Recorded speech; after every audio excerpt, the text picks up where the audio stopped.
41वां अध्याय। श्री कृष्ण का मथुरा जी में प्रवेश। श्री सुखदेव जी कहते हैं, परीक्षित, अक्रूर जी इस प्रकार स्तुति कर रहे थे। उन्हें भगवान श्री कृष्ण ने जल में अपने दिव्य रूप के दर्शन कराए और फिर उसे छिपा लिया, ठीक वैसे ही जैसे कोई नट अभिनय में कोई रूप दिखाकर फिर से उसे पर्दे की ओट में छिपा दे। जब अक्रूर जी ने देखा कि भगवान का वह दिव्य रूप अंतर्ध्यान हो गया, तब वे जल से बाहर निकल आए और फिर जल्दी जल्दी सारे आवश्यक कर्म समाप्त करके रथ पर चले आए। उस समय वे बहुत ही विस्मित हो रहे थे। भगवान श्री कृष्ण ने उनसे पूछा, चाचा जी, आपने पृथ्वी, आकाश या जल में कोई अद्भुत वस्तु देखी है क्या? क्योंकि आपकी आकृति देखने से ऐसा ही जान पड़ता है।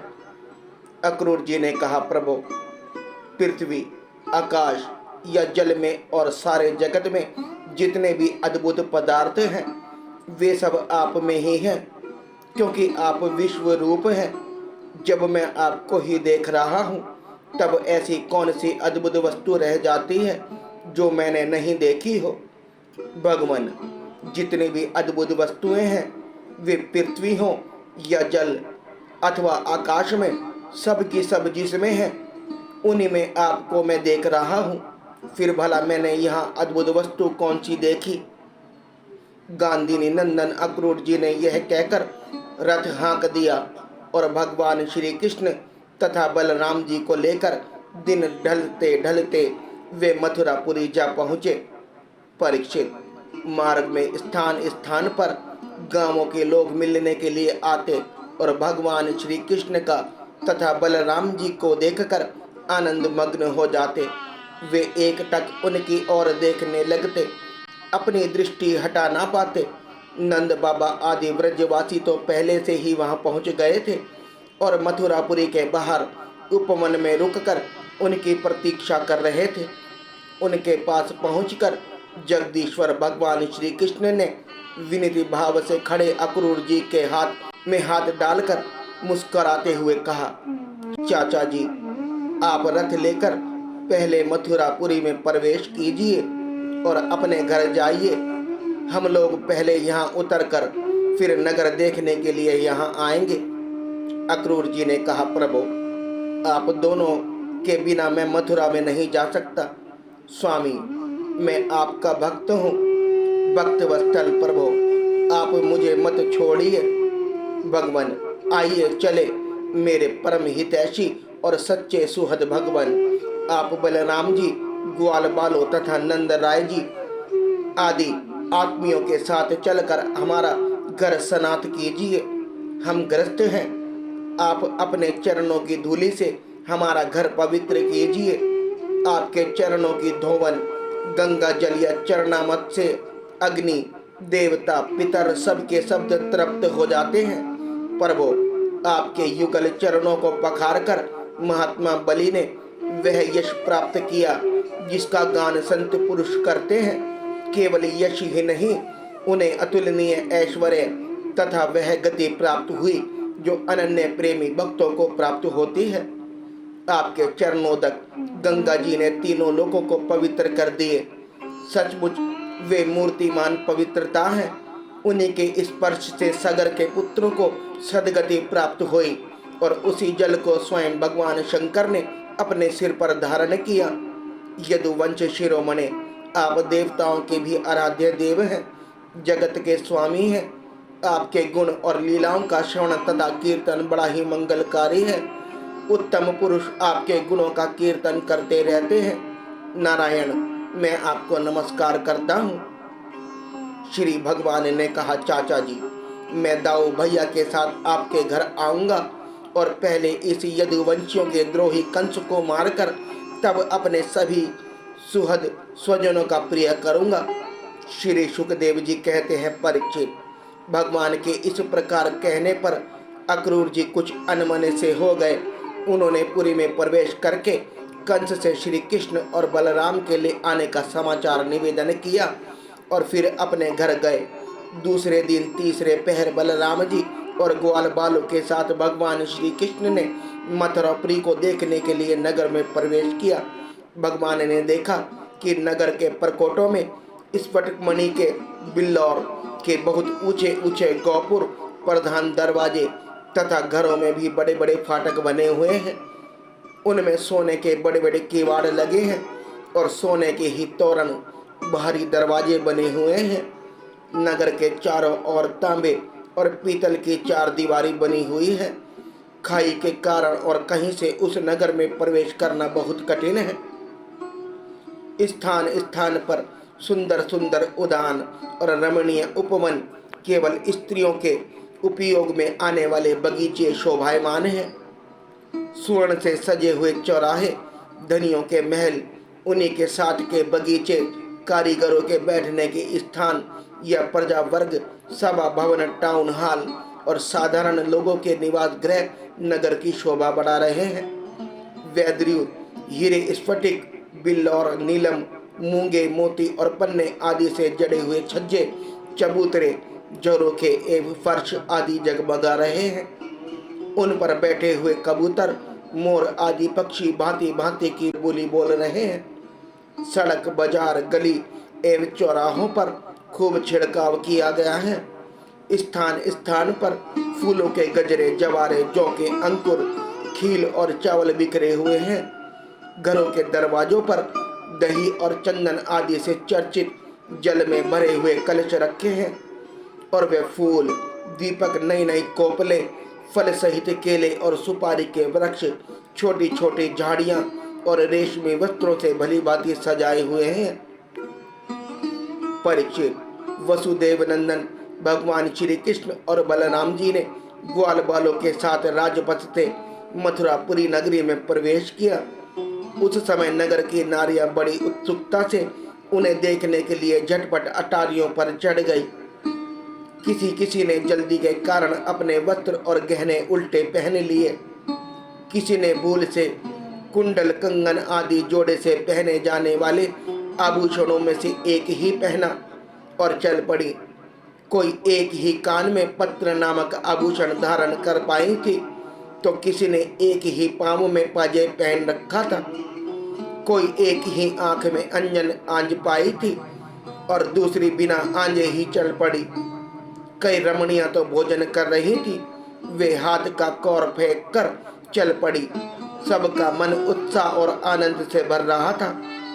कोई कोई उबटन लगवा रही थी, वे बिना स्नान किए ही दौड़ पड़ी। जो सो रही थी वे कोलाहल सुनकर उठ खड़ी हुई और उसी अवस्था में दौड़ चली। जो माताएं बच्चों को दूध पिला रही थी वे उन्हें गोद से हटाकर भगवान श्री कृष्ण को देखने के लिए चल पड़ी। कमल नयन भगवान श्री कृष्ण मतवाले गजराज के समान बड़ी मस्ती से चल रहे थे। उन्होंने लक्ष्मी जी को भी आनंदित करने वाले अपने श्याम सुंदर विग्रह से नगरियों के नेत्रों को बड़ा आनंद दिया और अपनी विलासपूर्ण प्रगल्भ हंसी तथा प्रेम भरी चितवन से उनके मन चुरा लिए। मथुरा की स्त्रियां बहुत दिनों से भगवान श्री कृष्ण की अद्भुत लीलाएं सुनती आ रही थी। उनके चित्त चिरकाल से श्री कृष्ण के लिए चंचल व्याकुल हो रहे थे। आज उन्होंने देखा भगवान श्री कृष्ण ने भी अपनी प्रेम भरी चितवन और मंद मुस्कान की सुधा से सींचकर उनका सम्मान किया। परीक्षित, उन स्त्रियों ने नेत्रों के द्वारा भगवान को अपने हृदय में ले जाकर उनके आनंदमय स्वरूप का आलिंगन किया। उनका शरीर पुलकित हो गया और बहुत दिनों की विरह व्याधि शांत हो गई। मथुरा की नारियां अपने अपने महलों की अटारियों पर चढ़कर बलराम और कृष्ण पर पुष्पों की वर्षा करने लगी। उस समय उन स्त्रियों के मुख कमल प्रेम के आवेग से खिल रहे थे। ब्राह्मण, क्षत्रिय और वैश्यों ने स्थान स्थान पर दही, अक्षत, जल से भरे पात्र, फूलों के हार, चंदन और भेंट की सामग्रियों से आनंद मग्न होकर भगवान श्री कृष्ण और बलराम जी की पूजा की। भगवान को सब देखकर सभी पूर्ववासी आपस में कहने लगे, धन्य है धन्य है, गोपियों ने ऐसी कौन सी महान तपस्या की है जिसके कारण मनुष्य मात्र को परमानंद देने वाले इन दोनों मनोहर किशोरों को देखती रहती हैं। इसी समय भगवान श्री कृष्ण ने देखा कि एक धोबी जो कपड़े रंगने का भी काम करता था उनकी ओर आ रहा था। भगवान श्री कृष्ण ने उससे धुले हुए उत्तम उत्तम कपड़े मांगे। भगवान ने कहा, भाई तुम हमें ऐसे वस्त्र दो जो हमारे शरीर में पूरे पूरे आ जाएं। वास्तव में हम लोग उन वस्त्रों के अधिकारी हैं। इसमें संदेह नहीं कि यदि तुम हम लोगों को वस्त्र दोगे तो तुम्हारा परम कल्याण होगा। परीक्षित, भगवान सर्वत्र परिपूर्ण है, सब कुछ उन्हीं का है, फिर भी उन्होंने इस प्रकार मांगने की लीला की, परंतु वह मूर्ख राजा कंस का सेवक होने के कारण मतवाला हो रहा था। भगवान की वस्तु भगवान को देना तो दूर रहा, उसने क्रोध में भरकर आक्षेप करते हुए कहा, तुम लोग रहते हो सदा पहाड़ और जंगलों में, क्या वहां ऐसे ही वस्त्र पहनते हो? तुम लोग बहुत उद्दंड हो गए हो, तभी तो ऐसी बढ़ बढ़ कर बातें करते हो। अब तुम्हें राजा का धन लूटने की इच्छा हुई है। अरे मूर्खो, जाओ, भाग जाओ। यदि कुछ दिन जीने की इच्छा हो तो फिर इस तरह मत मांगना। राज कर्मचारी तुम्हारे जैसे उच्छलोकों को कैद कर लेते हैं और मार डालते हैं, और जो कुछ उनके पास होता है छीन लेते हैं।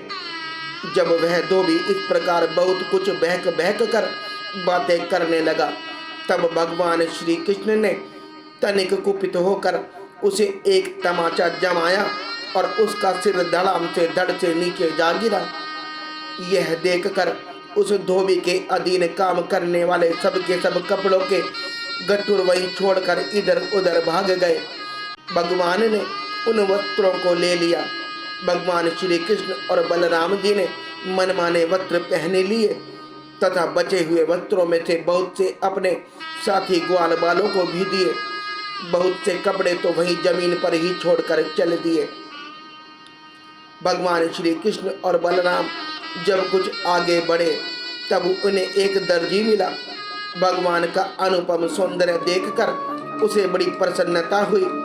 उसने उन रंग बिरंगे सुंदर वस्त्रों को उनके शरीर पर ऐसे ढंगों से सजा दिया कि वे सब ठीक ठाक फब गए। अनेक प्रकार के वस्त्रों से विभूषित होकर दोनों भाई और भी अधिक शोभायमान हुए। ऐसे जान पड़ते मानो उत्सव के समय श्वेत और श्याम गज शावक बलि भांति सजा दिए गए हों। भगवान श्री कृष्ण उस दर्जी पर बहुत प्रसन्न हुए। उन्होंने उसे इस लोक में भरपूर धन संपत्ति, बल, ऐश्वर्य, अपनी स्मृति और दूर तक देखने सुनने आदि की इंद्रिय संबंधी शक्तियां दी और मृत्यु के बाद के लिए अपना सारूप्य मोक्ष भी दे दिया। इसके बाद भगवान श्री कृष्ण सुदामा माली के घर गए। दोनों भाइयों को देखते ही सुदामा उठ खड़ा हुआ और पृथ्वी पर सिर रखकर उन्हें प्रणाम किया। फिर उनको आसन पर बैठाकर उनके पांव पखारे और तदनंतर ग्वाल बालों के सहित सबकी फूलों के हार, पान, चंदन आदि सामग्रियों से विधि पूर्वक पूजा की। इसके पश्चात उसने प्रार्थना की, प्रभु आप दोनों के शुभ आगमन से हमारा जन्म सफल हो गया, हमारा कुल पवित्र हो गया।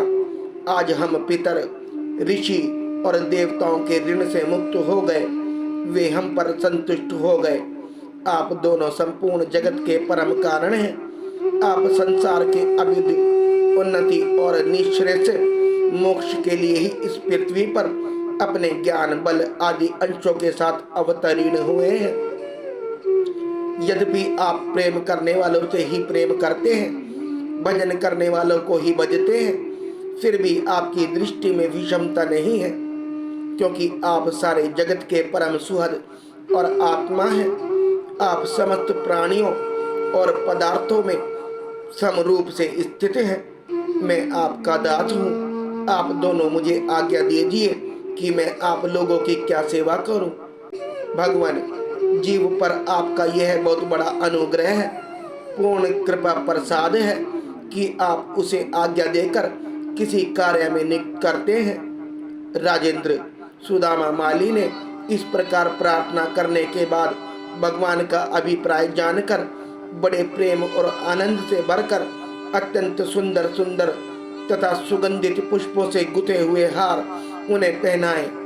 जब ग्वाल बाल और बलराम जी के साथ भगवान श्री कृष्ण उन सुंदर सुंदर मालाओं से अलंकृत हो चुके, तब उन वरदायक प्रभु ने प्रसन्न होकर विनीत और शरणागत सुदामा को श्रेष्ठ वर दिए।